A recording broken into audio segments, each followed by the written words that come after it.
Most people over 65 believe that if they've stayed married, paid the bills, shown up for their family, and avoided major mistakes, they've done it right. They believe that consistency equals fulfillment, that sacrifice automatically turns into meaning.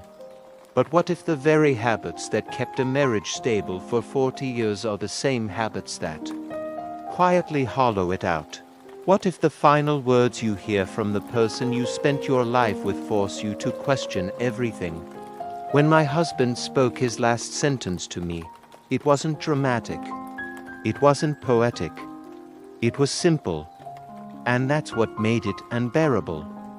I won't reveal it yet, because the power of those words only makes sense when you understand the timeline that led there. The mystery isn't about death. It's about time. Specifically, how 41 years can pass while two people live side by side, but slowly drift into silence. Science has been tracking this pattern for decades. The Harvard Study of Adult Development, one of the longest-running studies in U.S. history, found that the quality of close relationships after 70 predicts health and longevity more than cholesterol levels or income. Dr. Robert Waldinger, who leads the study today, says something most seniors never hear clearly enough. Emotional disconnection ages the body.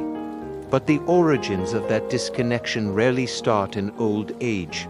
It begins in early adulthood, and your 20s and 30s.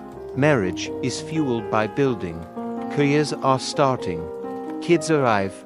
Money is tight. The focus is survival and growth. Cause, external pressure. Effect, emotional shortcuts. Conversations revolve around logistics. Dreams are postponed for practicality. It feels temporary. You tell yourself you'll reconnect later. Then your 40s arrive.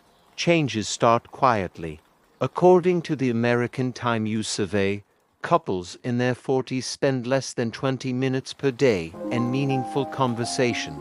Not small talk, not planning, real conversation. Cause, routine becomes dominant. Effect, emotional depth fades without either person noticing. You're functioning well. You're raising children. You're paying off mortgages. Everything looks stable. This is where a subtle shift happens that aging researchers now understand better than ever. Chronic emotional suppression increases stress hormones. Studies from Johns Hopkins show that long-term relational strain elevates inflammation markers linked to heart disease and cognitive decline. But because there's no screaming, no betrayal, no obvious crisis, it doesn't feel urgent. After 70, the shift most couples ignore becomes unavoidable. Retirement removes distraction. Children are gone. Silence grows louder. A National Institute on Aging survey found that nearly 40% of adults over 70 report feeling emotionally distant from their spouse despite being married for decades. Cause, unpracticed intimacy. Effect, shared space without shared connection. And then comes the breaking point. For us, it was a hospital room. Heart disease remains the leading cause of death in older Americans. According to the CDC, nearly 70% of heart-related deaths occur after age 70. My husband had managed his blood pressure for years. We thought we were careful. We followed the rules. But what we didn't manage was stress, or unspoken resentment, or the quiet loneliness of two people who stopped really seeing each other. On his final day, he looked at me and said, "We were always busy, but we were never really here." That was it. Not "I love you," not "take care," just clarity. 41 years condensed into one sentence. The problem wasn't conflict, it was absence. The fallout hit harder than grief alone. Widowhood, after 70, carries serious risk. Research shows the surviving spouse has a significantly higher risk of illness and death within the first year. They call it the widowhood effect. I felt it physically. Sleep collapsed. Appetite changed. Doctor visits increased. Medicare data confirms this pattern across millions of seniors. But there was another fallout no one prepares you for: identity loss. For decades, I was we, suddenly I was I. Financial decisions, health decisions, even social invitations changed. AARP reports that nearly 30% of widowed seniors experience major lifestyle shifts within 2 years, including relocation or financial restructuring. And here's the part that stings most: the failed fixes.